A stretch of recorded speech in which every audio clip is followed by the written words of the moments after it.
You're listening to In Flow and On Fire, your weekly podcast companion for finding your flow and stoking your inner fire. I'm your host, Quinn Curtis, artist, mother of 5, and aspiring children's book author illustrator. Every month, our soulful discussions spark from a relevant fairy tale or myth. These help us better understand how to navigate our inner worlds and everyday lives so that we can live more joyfully, bring those big and beautiful dreams to life, and make the world a better place. Want to get the most out of this episode?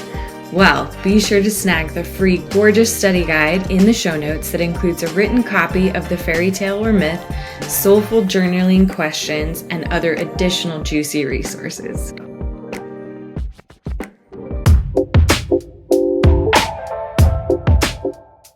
This episode is for you if you're tired of struggling with daily anxiousness and overwhelm, if you're over chasing things outside of yourself, like losing 20 more pounds, making more money, finding true love to finally make yourself happy and successful.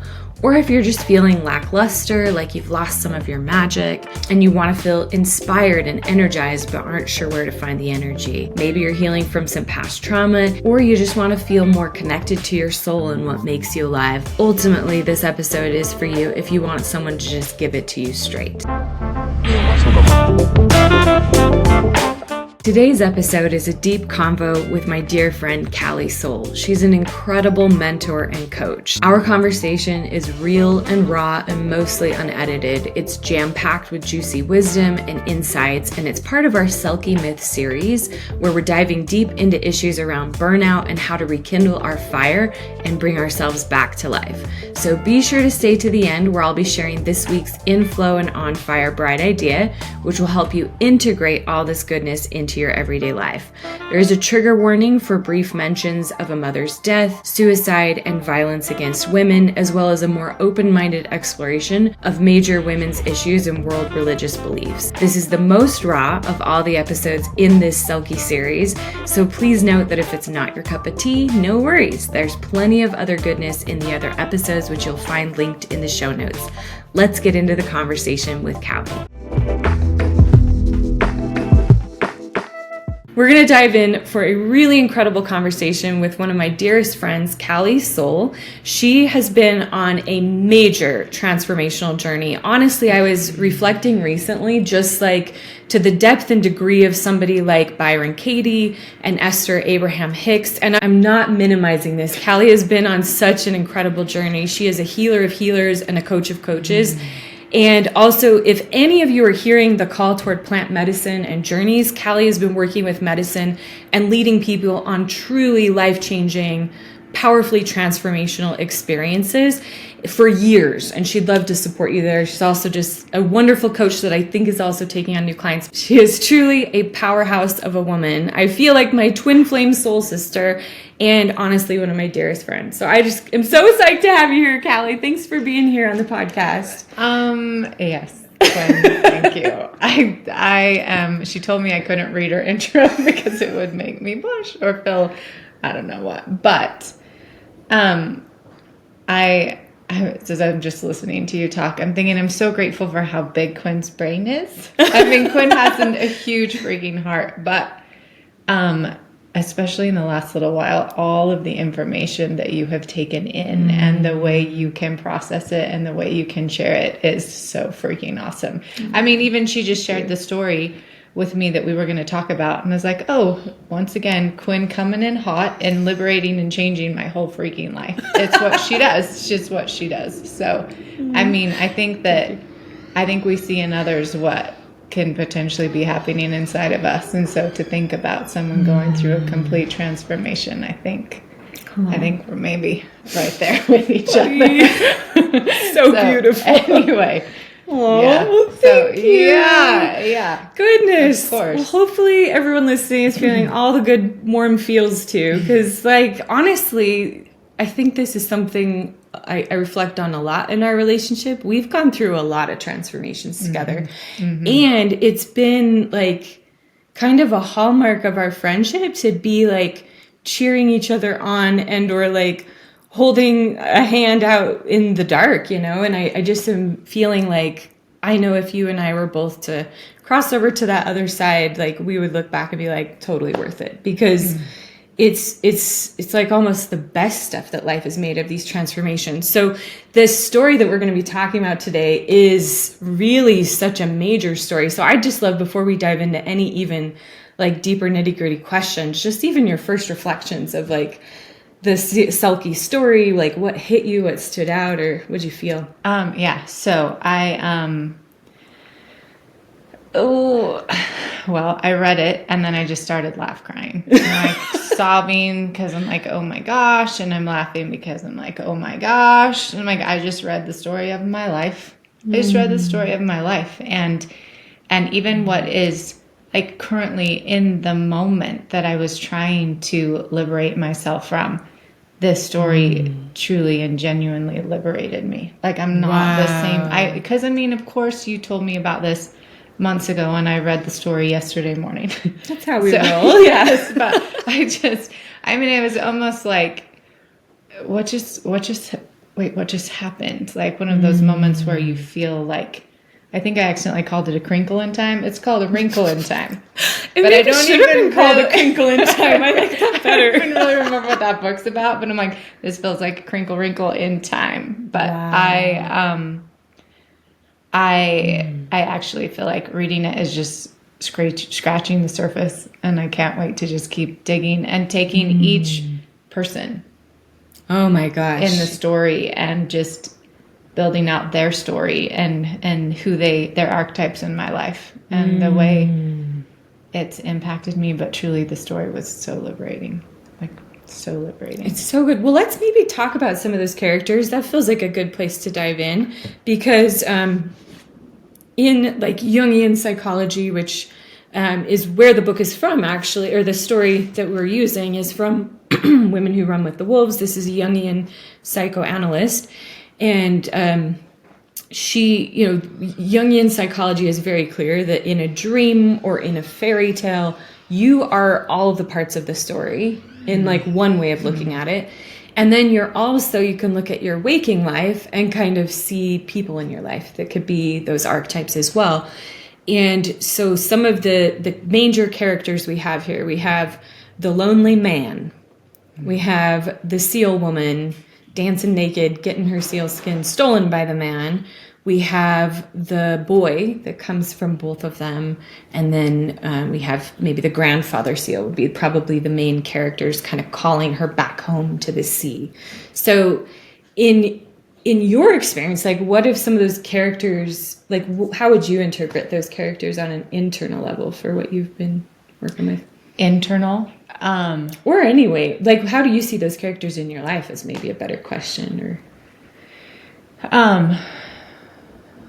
so I mean the lonely man was my ex-husband. And then the child, the boy is also my ex-husband. And then the seal woman is myself, but the seal woman is also my mother. And then and grandfather seal, I mean, I think in a lot of ways he can represent, I don't know. He's the one character that is just kind of probably not the one that had a lot of story for me yet. The other characters were just a lot bigger for me. I can see that. I love how you're describing your ex-husband as both the lonely man and the son. Could you expound on that? That's really cool. Cool insight. I can. I'm excited. So I feel like it's like, how much do I expand? We just go all. Well, or wherever you're feeling a lot of energy to take it. I just think it is really interesting, especially there's so much of this story that I think a lot of women are going to feel really deeply of this theft by the masculine, right? Like something was taken from us and then we were forced into maybe these roles of being a mother or a wife or whatever it might be, the pleasing image that they want us to look at, right? And so it can be very literal. Like, yeah, this is kind of the roles that we've been playing for the past few centuries as women and men, right? And so the idea that your ex-husband was both the lonely man and the child, I just think is a really fascinating take on that. Okay, perfect. Thank you for that. Yes. Okay. So, the lonely man, it didn't matter how much she gave. It was never going to be enough. I mean, she gave him what he asked for, and then he freaks out. And I mean, do they know the story? Do you read the story? Yeah, they've heard it in the if you haven't yet heard it, listen to that episode. Yeah. Okay, perfect. So yeah, it didn't matter. And so for me, there was, I mean, I've been divorced for 6 years now, and I just had a conversation with him a month ago, and everything that is wrong in his life is still my fault. He said, I wake up every day and still feel like I'm not enough, and that's my fault. Wow. And he was happy with me, and now he's being forced to try to move on with. He's still blaming you that everything that is wrong is yes, even though, I mean, so the 15 years that I made him my priority and did everything for him, it didn't fix it. It didn't make the lonely better.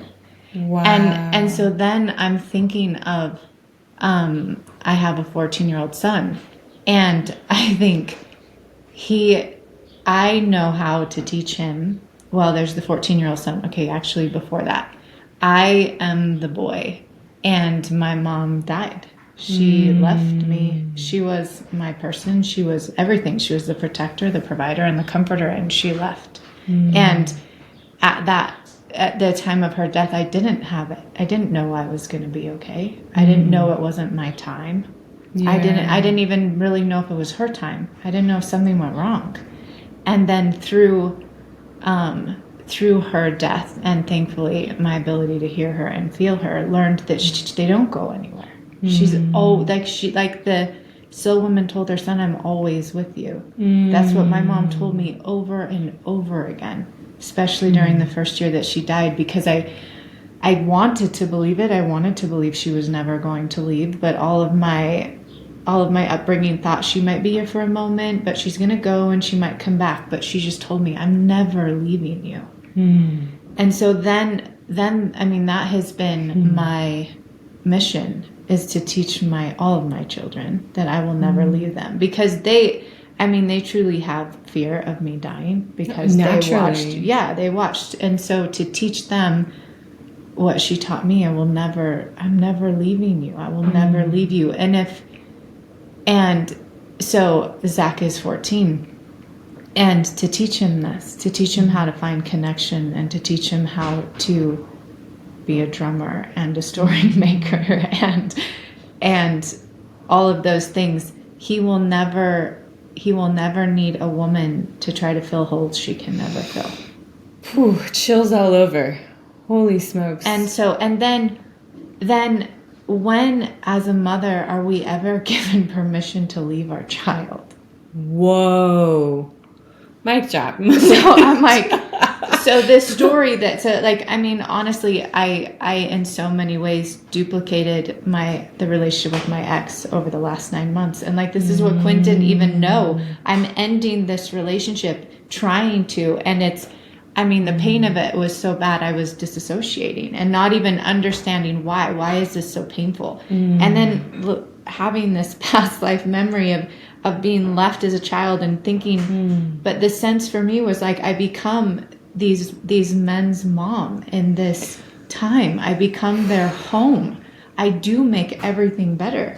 And then I leave and I abandon them. And I can't, the pain of that is too much. And so then to read this story and realize it was never going to be enough. God, that's just so profound. Two things that are standing out in what you're saying. First of all, is how clear the husband was in the story of the time frame. He's 7 years, done. And then even when she's trying to leave, it's just 7 more, right? It's so fascinating. I love what you're pointing out of just it would have never been enough.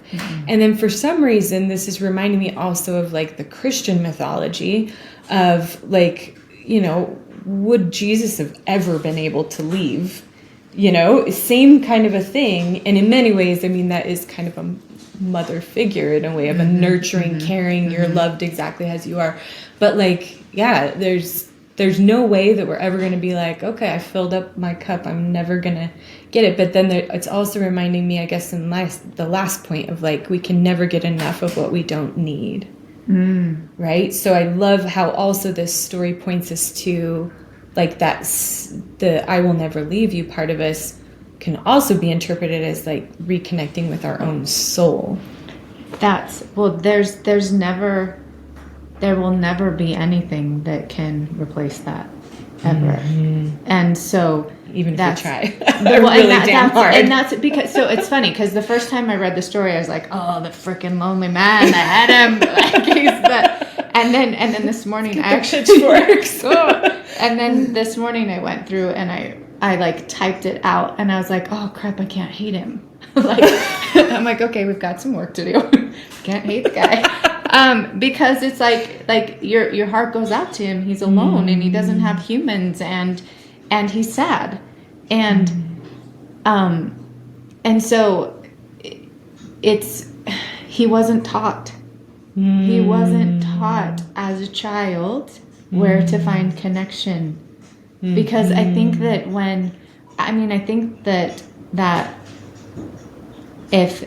the pattern that I see is that when we are children, we are connected to ourselves. And we are just here. And we're following what feels good. And we're following our presence. And then one day, we discover that by doing that, we're hurting people. Because we're not thinking of them. We're thinking of ourselves. And so then love becomes about making my mom my everything. You're my everything. I love you by having you be my everything. And then she needs that love of having me be her everything because she abandoned herself as well. And so we're all just trying to fill the hole of us really just leaving ourselves behind. And so my ex and this boy, and my last person, they weren't taught as a boy how to find themselves and how to find connection. And so to be able to see that I have that ability to teach Zach, because I didn't know. Same. My Sealskin gone, Soulskin gone. I didn't know what took it away. But then I learned. And so then to be able to understand that they were not taught. But it still gives me permission to leave. Because my life is not made to continue to try to fill their holes. We could end the show right there with that last phrase, because that is like the thing, right? Like it's why we do it. It is. Give it up. My life was not made to fill their holes. Like, wow. Which is like, oh my gosh, thinking also of physical holes, right? All sorts of things. Yeah. I'm like, holy right. cow. Well, oh my God, yes. Well, and think of and that's where it's like, how far can we go? These men. I mean, the problem with porn. I mean, like it's I don't understand, but for some reason that is the easiest, fastest way to try to fill that hole and that pain of the disconnection for them. I would love for you to speak to, because I feel like you've been speaking to this for years, the concept of connection. And like, why is this such an important, this is the everything. I feel like this is the heart of what you believe and teach and live. Yes, thank you. I think that connection can actually be described as a physical reaction in the body. So when the body is in a state of fight flight, which that's all I existed in before, then you are always in some form disconnected.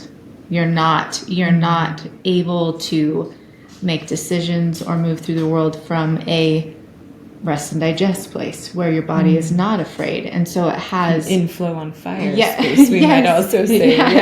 Yes, you have access to on there, I really should have looked up who this was. somebody just shared a book with me by a neuroscientist, and he talks about the difference between the left brain and the right brain. Talks about how the left brain does not know the right brain exists. And I kind of just in my own processing relate the left brain to a state of fight flight. And then the right brain is aware that the left brain exists but thinks it's full of shit. Yeah. And I think that the right brain is our connected brain. So when we are in a state of fight, flight, and fear, our ability to move through the world and solve problems is completely dependent on only what's been programmed into our left brain. And then when we are in a state of connection, which is rest and digest, we have access to the right brain, which is connected to everything. So when you come upon a problem in a fight-flight place, your brain is the only thing that's going to be able to help you come up with that solution. You come into a problem in a rest and digest state, you have anything you can imagine and anything that can be imagined to help you. So the ability to stay in a state of rest and digest versus a state of fight, flight, I think for me, it comes down to who I believe I am and what I'm doing here, and how to tell a story. Because I mean, essentially at the end of the day, I love this is about stories. Yeah. Because I was raised with a specific story about who I was and what my role here is and where I'm going. And that story equated a life of fight, flight, and fear. I'm just having all these moments of like, this is why we're doing this. This is why we're doing this. Yes, keep going. I'm just freaking out with joy. And then I was taught a different story about who I am and what I'm doing here that allows me to be safe. I don't need to be afraid of essentially going to hell. I don't need, I mean, I can talk about it for days, but essentially that's all that happened is I was taught essentially a different story of who I am that allowed me to wear my soulskin, that allowed me to no longer have to try to find value and safety and happiness in filling holes.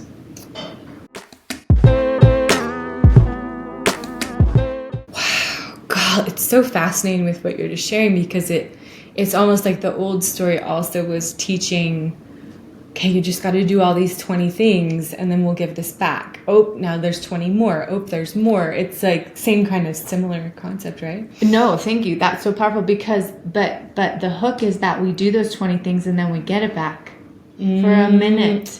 Good call. Right? That's why we keep doing it, because it's like, oh, we are so programmed to believe that this thing is going to bring happiness and this thing is going to bring peace, this external thing. And so we achieve the external thing, and there's so much brainwashing that it's going to create peace that it does for a hot minute. And then the peace goes away and we don't understand why. But because it worked to chase the thing and get the thing, we start chasing the thing again to get the thing. But we don't understand why it's not staying. Can you explain how this shows up with, like, going for the perfect body? And then, because I'm just thinking, like, let's make a real life example of that. Like believing that your soul skin is going to be found in having the perfect body. Man, let's all take a deep breath. I mean, what? As women, you're not happy. What do you need? Oh, sister, just lose 5 pounds. Oh, sister, just get yourself some eyelashes or some new titties. I mean, whatever it is, right? Yeah. Like, that is, you're not happy. This is the thing. Go shopping. Oh, so many great options for you. Yes. I think that, like, this is a challenge still for me on the daily, and having 2 teenage girls. I'm trying to think of where to. I mean, honestly, the place to go is that it's a lie. It's a lie. But it's a lie that everyone believes. We still have to fight on the daily to not believe it. Yes. Because if you know, one thing my mom said to me soon after she died that is, I mean, all of the things that she said are so unbelievably impactful, but she said, my whole life I thought the world was happening to me when all along I was happening to it. So collectively, we all believe it. And so collectively, we all transmit it. And so collectively, we all see it and we experience it. And so to start to understand that I'm where the lie starts, instead of believing that the world is telling me the truth. Does that make sense? So there is so if I believe it, then I'm going to see it. And so I have to learn to build enough momentum around the reality that it's a lie, that it's not true. But in order to do that, how do I know it's a lie? Because again, I mean, how much better do we feel when we lose 5 pounds, or when we can wear something beautiful, or we look beautiful? It feels good. We get that good from it. So I think in order to truly start to understand on all the levels that it's a lie, we have to understand where happiness really comes from. What is that? What's the actual source of those things in order to start to break down that insanely large lie? Which comes back down to connection, right? Which you've taught me this. You've been such a proponent of this. And like one of my favorite things that you've taught me over the years that just will always stick with me is like at the end of the day, you just want to feel better. Yeah, that was from Abraham Hicks. They just said it. I listened to them religiously, and they just said what everybody wants is to feel better. And as you start to think about that, it's like, that is it. That's it. That's why we're chasing everything, is because we believe in the getting, we will feel better. Okay, so how do I just feel better? And then for me, it genuinely all came down to the story that I told about who I was and what I'm doing here.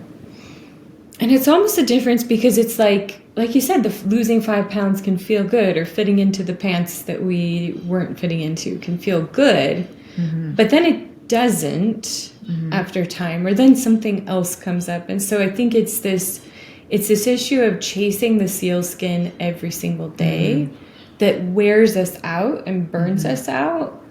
You know, I'm just curious about that, because it seems like a little bit of a question around contentment maybe, or like peace versus getting high. Yes. Another thing Abraham Hicks talks about a lot, they use the word satisfaction.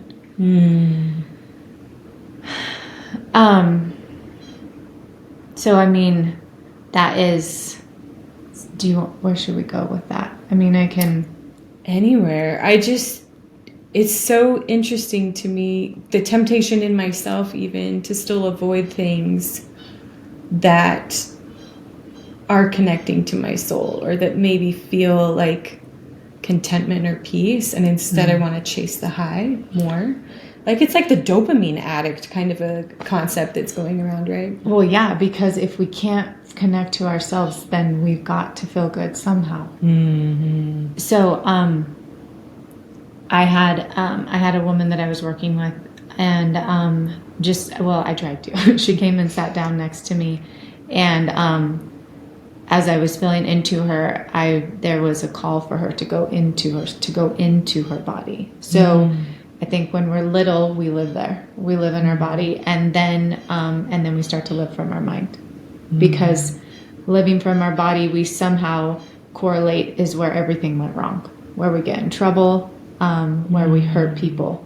So we stop doing that and we start living in our mind. And so there was an invitation for her to move somewhat back into her body.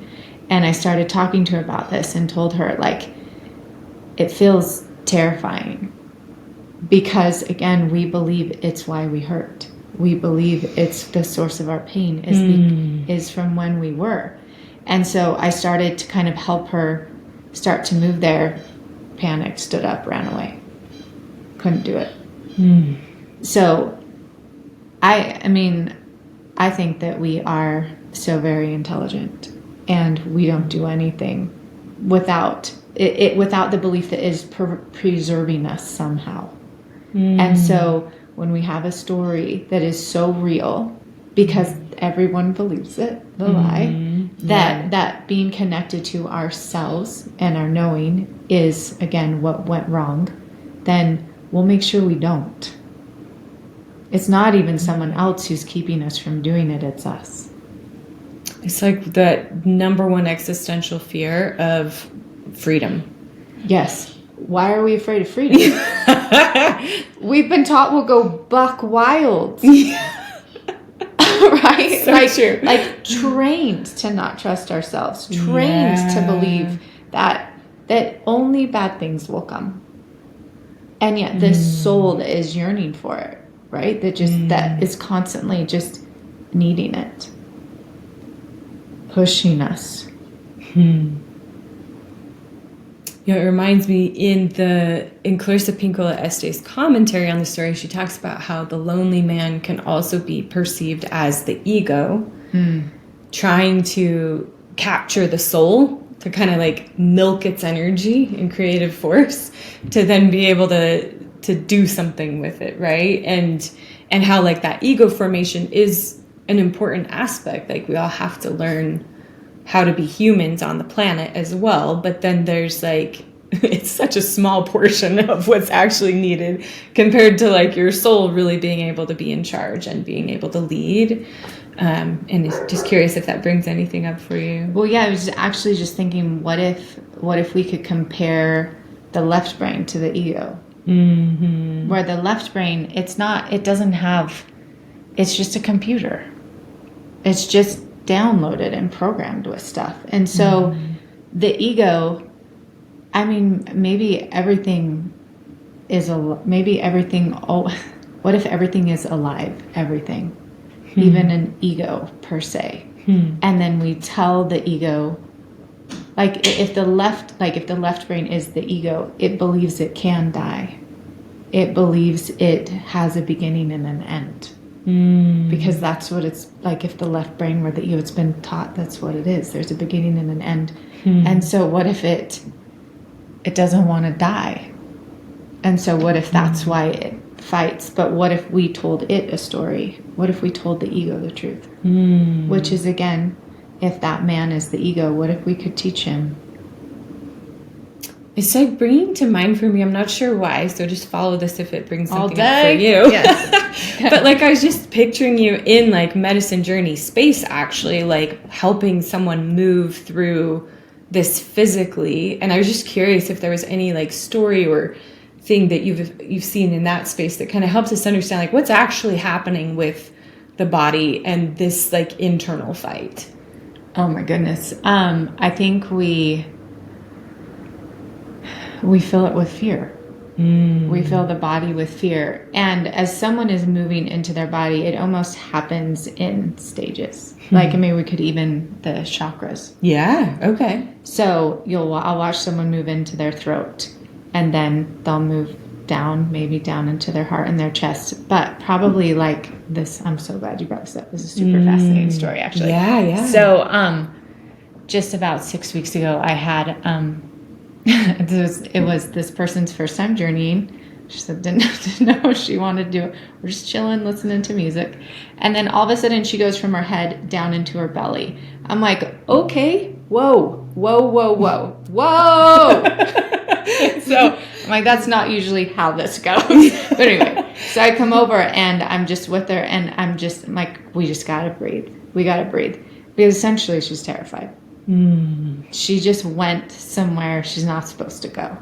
She just went. And so we're breathing and we're breathing and we're breathing. And it's like she replaced the fear with her. But you just gotta hold and you just gotta breathe. So we're breathing.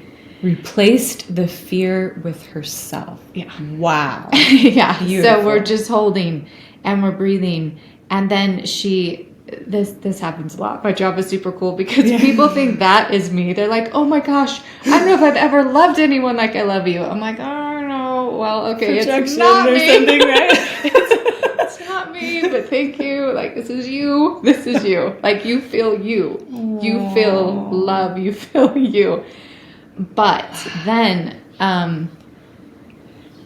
she had built a cage for herself that she put herself in, because when she was younger she had made a decision against her parents and it went horribly wrong. And so she chose to bet on herself and trust her gut, and bad things happened. And so into the cage she puts herself. And in that journey space, she's like, I want freaking out of here. Gets herself out. And then later in the journey, I had to help put her back in. Because it was too much. All of it is beautiful. And every experience that happens in that space, I just 100% believe is soulful of intelligence. And it's not an accident. She needed to remember what it felt like to be out of that cage. But she's not ready to be out of that cage. Like, that's going to be a process. We have to go and break down all the reasons why she got in there to begin with. And so it was, I mean, it was probably one of the most intense experiences I've had with a client, but it was fine. I mean, it's beautiful. And we just put her back in, and it's okay, because now the door can open. So she can come out, but she can go back in until she feels safe and she remembers that it's okay. It's just, thank you so much for sharing that, because I think it's so easy in our brains, probably the left brain, as we're talking about, to minimize all this and be like, oh, I'll just get over it and like just get in your body if that's what you think you need. Like, you dummy. There you go. So helpful, left brain. But it seems like, I just love what you're describing, even of it just being a process. And in fact, in Clarissa Pinkola Estes' commentary, she refers to the retrieval of the soulskin as being a cycle. That it's actually like a returning and then a leaving, and a returning and a leaving, and that maybe there's no end to it. So I love, you have such a strong, beautiful philosophy of just like, I think really truly being able to flow with life in believing that it's all just happening how it should be. So I wondered if you could maybe just speak to like, is the loss of the soul skin wrong? You know, or like, did something go wrong? We're all just freaking broken and it's a disaster, right? Yes. Yeah. That's what happens. It's all wrong. So now you know. You heard it here first. Yes. I remember, again, I was like religious Abraham Hicks fan. And during one of their events, I don't even really quite remember the question, but someone basically asked them, like, what's the point? What's the point of this place? And their answer was contrast. And I was like, boring. Give us another one, Abraham. It's dumb. Try harder. But like, wrong. But as I get further and further down my path, it's like it is. Like, unfortunately, it wasn't a dumb answer. It is. Like, how do you I kind of think that's the point of this whole place. I think the point of this whole place was for me to experience what I'm not so that I know what I am. I mean, when they say, how does light know what it is without dark? Genuinely, how does it know? If all that exists is light, how does it know what it is? So yeah, I think very, very, very, very much and very intentionally we lose our soul skin and our soul skin. Because if we don't lose it, how do we know what it feels like to have it? And then that one perspective of realizing that maybe we did it, then there's no blame. Because if there's blame, we don't heal. Because blame, we've given our power away. This person did this thing to me. And one of the most powerful experiences I had with this idea of right wrong was when my mom died. And so there was, when I would wake up, I felt like I had the decision between two doors. And at the time, I understood it as grace. But the one door was that nothing went wrong. She was always going to leave me. She was always going to die. This was always the plan. And then the other was something went wrong. She was not supposed to leave me. She was supposed to be an integral part of my life for the rest of my life. Yeah, when I believed that one, I'm in the fetal position and I cannot get out of bed. And because her death was so, shattering like it was the thing I feared since I was a child. And then it happens. And so I almost learned this process by default, because to believe it went wrong, I couldn't.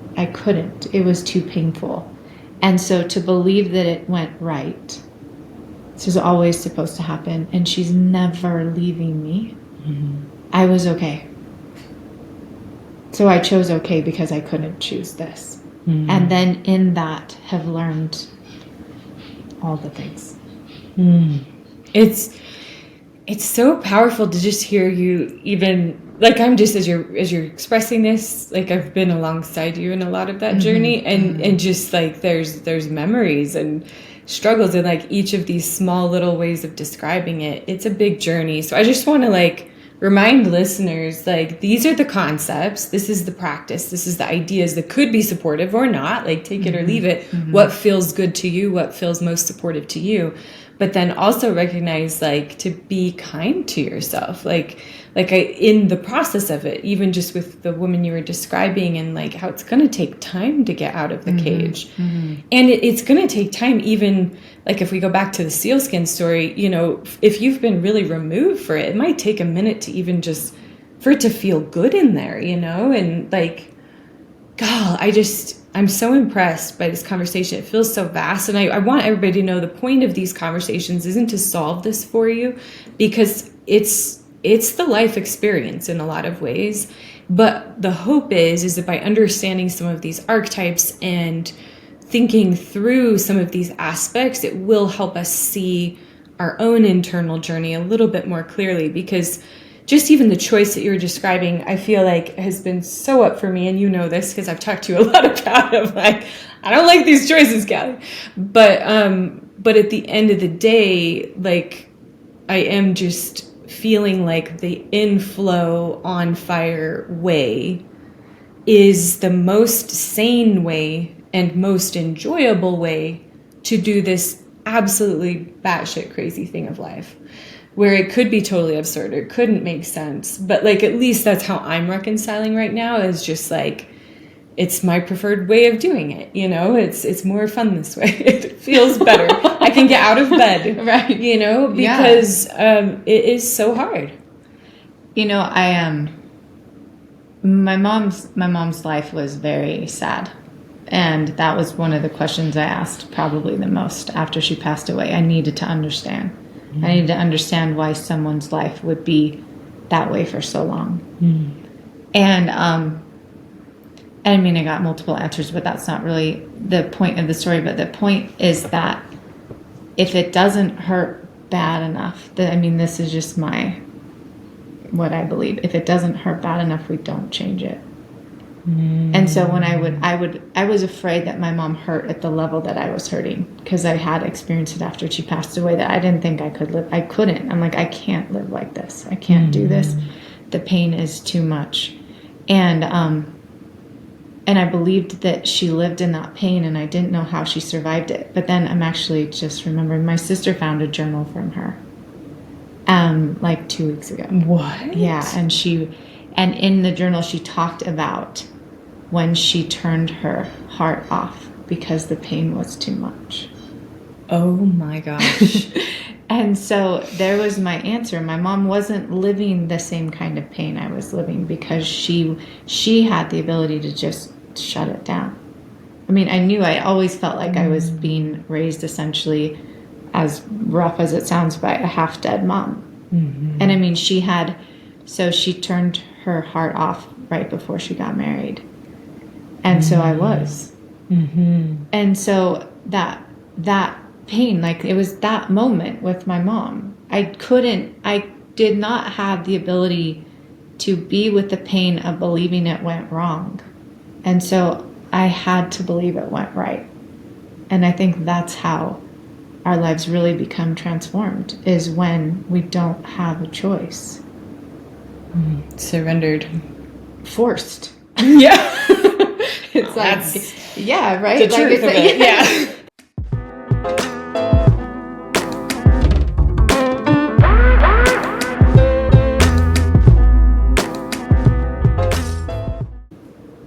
That kind of suffering and that kind of pain is genuinely what what also made it so impossible for me to imagine leaving the husband and leaving the child, because I believed, and I mean, I had evidence that I was making that pain better.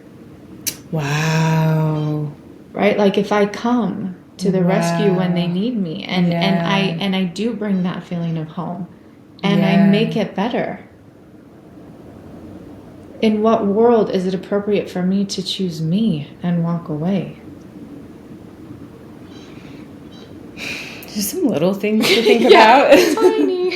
So yeah, it's so easy to get divorced and choose yourself and put your Soulskin back on. Easy peasy. Just make somebody else's life just unlivable. But that's the lie. That's the lie. It's not.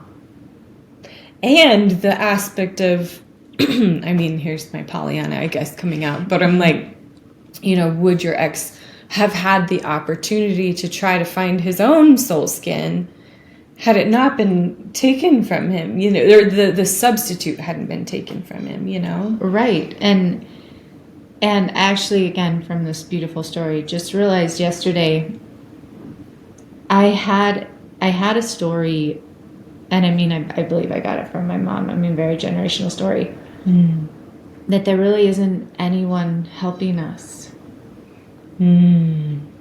Like, who's helping? Like, why? Like, how? Like, where is the help? Yeah. Where's the peace? And I thought, I forgot that it came. Like, and it was almost like there was anyway, without going into it, my upbringing caused me to be fiercely independent. There's no one coming, Calli, figure it out. There's no one coming. And so it's almost like because I reconnected to me, and the sense was that I saved myself without realizing it, it kind of confirmed that story that there is no one coming. And so then I didn't even realize that I had decided that I'm the one who needs to save, because I was taught how to save myself. There's no one coming for us, but you're here, so you get to do it. Right. As if this partner, as if he's not going to come for him. Wow. And if I believe that, if I believe no one's going to come for him, and I don't believe that child, like,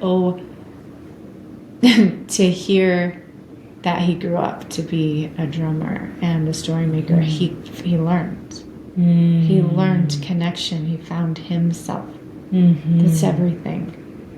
And so it's going, whether it happens for my ex, either of them, it's not my story. It's not my path. But if it doesn't happen for them, they will not sit in that pain. Something will come. Whether it's death. Death came from my mom. She didn't sit in that pain forever. As, I mean, daunting as that sounds, but it's not. She was freed from it. And I mean... Oh, same for my mother-in-law as we're thinking about it, yeah. The mom that Abraham Hicks said something super interesting about our ability to feel the people that we love after they die. She said a lot of times we can't find them because we don't know how they feel, because it's different. Oh, wow. So when my mom was here, she was sad. She was sad. Her heart was broken. That's what happened. My mom's heart was broken. And so when she died, and the first time I felt and heard her, I actually cried. I mean, for multiple reasons. Like, I can hear her and she's there and I can feel her. But it was the contrast of her sadness, of like the last conversation I had with her here and the way she felt compared to who she is now. And it was like, oh my gosh. To realize how sad she was and how trapped she felt. It's not that way. I mean, it's definitely, it's what I believe anyway. It's not that way. Yeah, it's just, yeah, sorry. We could go forever. We could. I'm just thinking of, like, you know, since we're talking about death, maybe we, like, also just kind of recognize, you know, it's not an all or nothing thing either, because I don't know, but you would maybe know or you have different opinion than this. I don't know if it's possible to live fully in a state of connection every second here. Because it doesn't seem like that's the point of this experience, I right? agree with you completely. Yeah. Because then, I even think our mind, it's like, well, if I'm happy all the time, then I won't be happy. Like, right? So it's like, the power for me is in the ability to feel myself go into a state of fight, flight, and know what to tell myself to return myself to a state of rest and digest. That's power. In fact, one question I asked my whole life is, what is happiness? Is it real? And I believe that happiness is found in the moment of our perception. So we are here and we're receiving thoughts and experiences are happening to us, and our happiness will be felt and experienced in the way we perceive that experience. If we think it's bad, or if we think we're bad, or if we think we're not safe, or we're not loved, or we're not wanted, there's no chance. Because happiness, I feel like all of the emotions that we want to feel come from a state of rest and digest or contentment.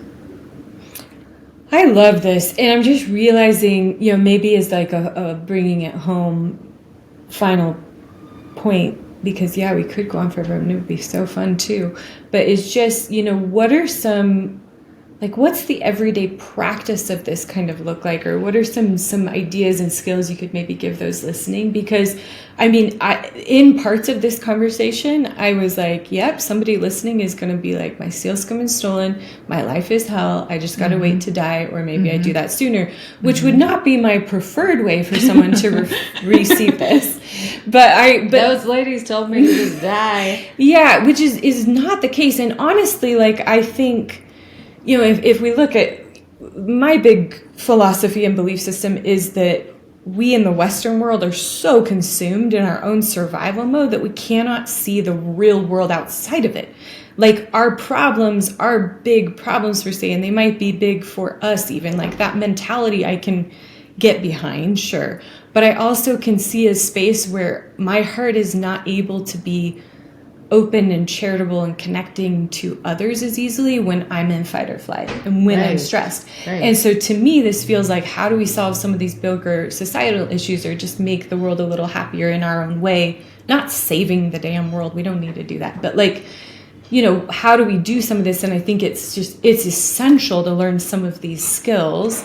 And with what you were just sharing, like, even just that ability to bounce back, I was thinking, like, it does feel really good when you're feeling really crappy and then you find the way out, and it feels awesome. Yeah, there's that contrasting moment, right? It's like, oh. So another one, after my mom passed away, shortly after, she was in my mind and she's laughing hysterically, and she's just like, Calli, everything's okay. It's just like, everything's okay. Everything, it all works out, everything's okay, laughing. And for any of you who know my mom, if that wasn't true, and I just want to bring it back really quick just to the story again. This is my story. I cannot prove any of this. I can't prove anything that I'm saying to anyone, but it's my story. I saw her in my mind and her laughing. But when I believe that story, when I believe she didn't leave me, and I believe that everything's okay, I also, though, believe that my body proves that it's true to me when it goes into a state of rest and digest. So that compass, yes, and so that's how I go from a state of fight flight to a state of rest and digest, because I use it as a compass. I'm like, okay, what just happened to me? What thought just came in, or what experience did I just have that made me believe I'm not okay? And then I break it down until I find the truth, and I know I found the truth because my body will relax. So if the only place to start is to just say, what if everything's okay? What if everything's okay? And And then when, for myself, when that foundation can get built, then I can go to the places in me that believe everything's not okay.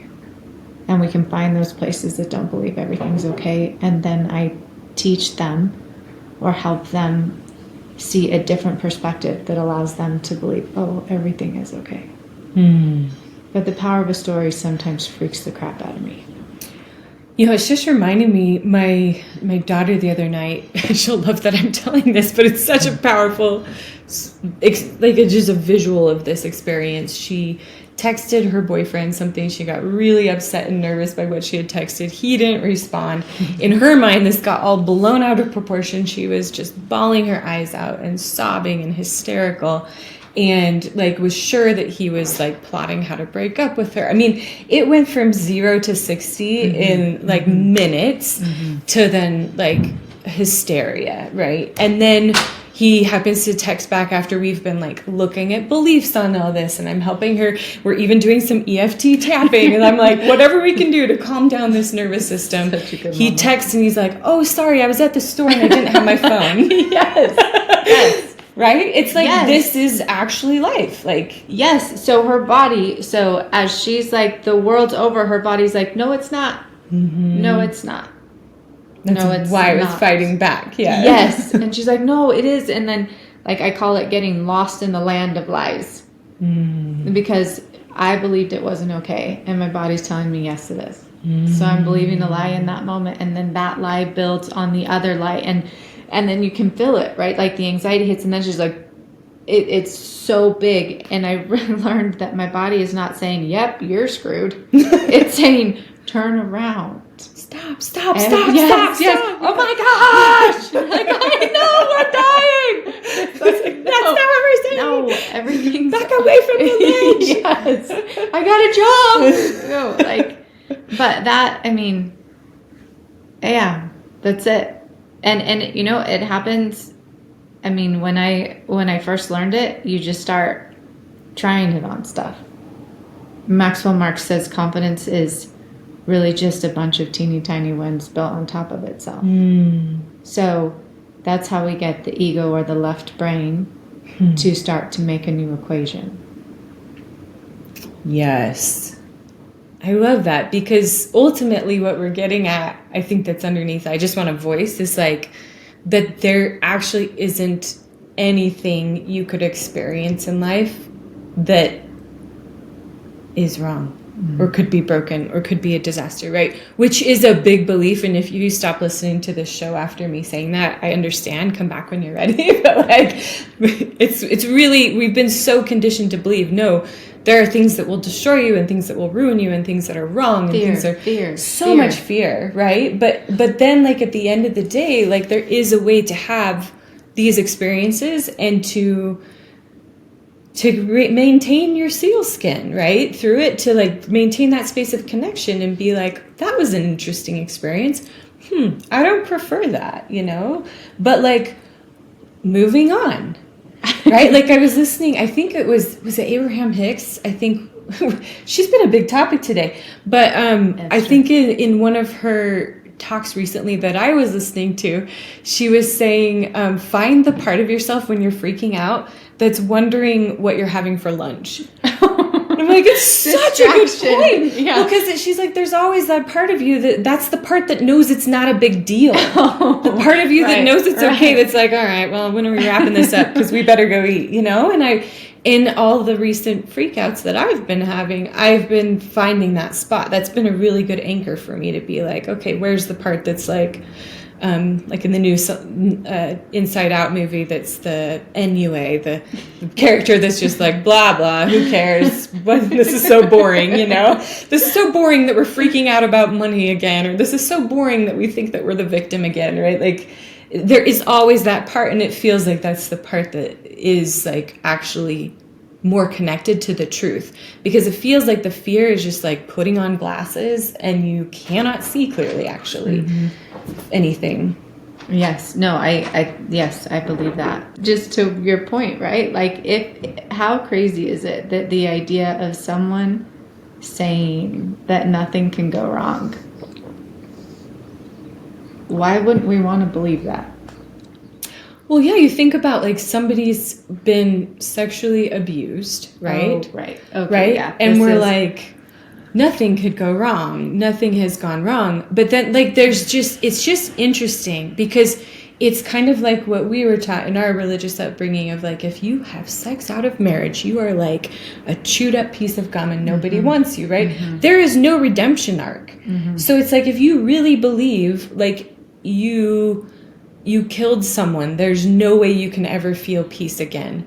You were sexually assaulted, so there's no way you can ever feel good again. There's no way you can feel connection. Like, I think that that's more where it's like the right and wrong kind of makes it into morality. But at the end of the day, like I'm taking a program right now for like women's sexuality. It's full of women who have been sexually assaulted. Wow. And they all want to get better. They all want to let that shit go. They want to move forward. They want to live amazing, sexually fulfilled lives. Like, that's, I think, more the issue, don't you think? Like, it's not...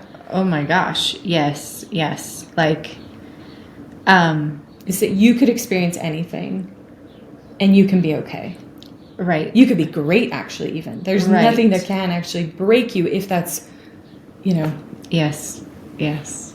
Like, amen. Because it is too, I'm so glad you said that, because to say that to someone who's been hurt, I mean, you have to be so, I mean, it's such a sensitive, a hurt in that way, or in a big way, like nothing can go wrong, or it's all on purpose. Like, okay, well, clearly you didn't experience what I experienced. But going back to what I've learned, and I mean, honestly, one of Abraham Hicks' like main laws is that there is no law of assertion. And by that meaning, there isn't anybody who can come into your life and do something to you, nor can we go into anybody's life and do something to them. Everything that is happening in your experience, you created it. And that's at the one of the foundational pillars of what I believe, because in believing that you can heal from anything, in believing that you are the person with the power, not the person who did the thing to you. And then again, like you're saying, it's the one thing to be the victim. It's a whole other game to be the perpetrator. How do you heal from being the perpetrator? And I think that's how. It's by believing every single one of us. What if every single one of us is made from the same thing? What if we all are made from infinite intelligence, which would essentially make us all equal in power and knowing? Nothing is above anything else. And what if we really are just experiencing everything we wanted to experience? But we can't hurt anyone, and no one can hurt us. These are not little concepts, so feel free to just take what you will, but know, like, if there's any, like, closing thought that you might have, like, this has been just such a cool conversation. When Quinn and I first met, like, she was always like, well, what's your business idea? What's your business idea? And I'm like, I need you to stop saying the B word. Like, I don't want anything to do with this. And I'm just sitting here that like this moment, like this hour or whatever it was created by you, right? I mean, I just am so thankful for you. And the role you played in my life, and what pushes you and drives you, the things that pushes and drives you to create. I've been wanting to do a podcast for 3 years. Here I am, finally doing an episode, thanks to you. So, I just am so thankful for you and for the creation of this. Thank you. I'm so thankful for you and the journey you've been on. And there will be more episodes with Calli coming up. I hope that you've appreciated just the soulful discussion. Just a lot of ideas thrown out. Take what resonates with you, leave the rest. But overall, I hope you feel seen and heard in this episode. I hope you found a nugget that helps you find a little bit more strength and courage to live more in flow and on fire in your life today. And thank you so much for being here, Calli. Yes. And I just actually, that word, courage, like the courage for you and I to come here and speak our truth. Maybe, there might be some people who it makes uncomfortable, but maybe what about it is making you uncomfortable? Because what if I can have my truth and you can have your truth? And what if every intention of yours and mine is to only add right? Like maybe some of the concepts are uncomfortable, but maybe some of the other ones feel liberating. So hold on to those. Don't throw the baby out with the bathwater, right? Because this is my story, my story, and my truth, and what helps me in your story. Our reclamation of our own sealskin. Yes. This is what mine looks like and feels like, with only our desire and encouragement for you to find yours, not to scare you. Oh, love that. Thank you so much, Calli. Thank you so much to Calli Sol for joining me today. This whole conversation was absolutely delightful for me. I love exploring possibilities and asking hard questions. One of my favorite things Calli said was, I wasn't made to fit their holes, in reference to the issue of how many women can feel that we exist to make other people happy and okay, which can then completely burn us out and keep us in dangerous and even unhealthy relationships and circumstances. I also loved her discussion about the importance of getting into our bodies and how, as we do, it's more of us that fills our bodies rather than old limiting beliefs and fear. I also appreciated how she talked about setting ourselves free and reclaiming our sealskin being a process, and that we should be gentle with ourselves in that process instead of just expecting to hear the information and move on and be just great right after. So I needed that reminder as well. As promised, today's Inflow and On Fire Bright idea is to ask yourself, in what ways are you overgiving? Saying yes when you want to say no, trying to fill someone else's cup before you tend to yourself. Seeing this can be really powerful, but I also want to invite you to tread really lightly here and be really gentle with yourself. We're always all just doing the best that we can at any given time, but having some awareness around your answers to this question can be really insightful and can open up some new possibilities in your world. If you want to take this question a little further, and I would ask myself and see if there's one small way that you could say no or overgive a little bit less. And if you'd like to think through this bright idea and more questions to help you break through, be sure to download the free study guide in the show notes. Also, if you're curious about receiving more direct coaching and support from Calli, feel free to email her directly at callibsoul13@gmail.com.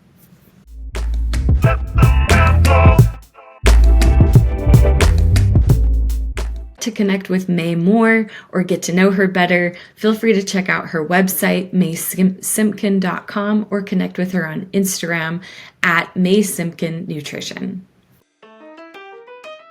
In Flow and On Fire is a weekly podcast to help you find your flow and stoke your inner fire so that you can live more joyfully, create those big and beautiful dreams, and make the world a better place. Living in Flow on Fire isn't a destination, it's a daily practice. We make this show every week to help support you in that practice with deep inspirational insights and real-world examples of other soulful people who are leaning into this journey also. To better support your In-Flow On Fire practice, we send you each week's episode via email direct to your inbox so you never miss a beat. Go to quincurtis.com/email to sign up and stay inspired. Also, when you sign up, you'll get access to my free Living in Flow and On Fire guide, a step-by-step path to find your flow and stoke your fire today. Sign up at quincurtis.com/email to amp up your inflow and on fire lifestyle with me now. This has been another episode of Inflow and On Fire, a weekly podcast cheering you on to follow your heart and come more alive. It can be tough to stay in flow and keep your creative fires burning bright, so please take this podcast with you on your journey. Subscribe so we can keep fanning your flames and cheering you on each week. If you got something out of this episode and haven't already left us a review, please do. Positive reviews really help other people who need this to find it also. I'm your host, Quinn Curtis, artist, mother of 5, and aspiring children's book author illustrator. I'm here creating this show because I know just how hard it can be to even just stay excited and engaged in our everyday lives. With so many demands for our time and attention, it can be especially tricky to prioritize those nudges from our heart and soul. However, the costs, like depression, disconnection, anxiety, overwhelm, loneliness, lack of fulfillment, and so much more, are really high when we don't. So every week I gather soulful stories, inspiring ideas, and incredible people to help us stay connected to our inner compass and remember what's most important. Ultimately, I created this show because I need those regular reminders too, but my hope is it can also inspire and help you to keep going and bring more of your magic that's inside of you out into the world. We need it. Special thanks to Avesa and Maddie Love for our theme music. Thank you so much for listening, friend. In between now and when we connect again, stay in full on fire. It matters and you matter.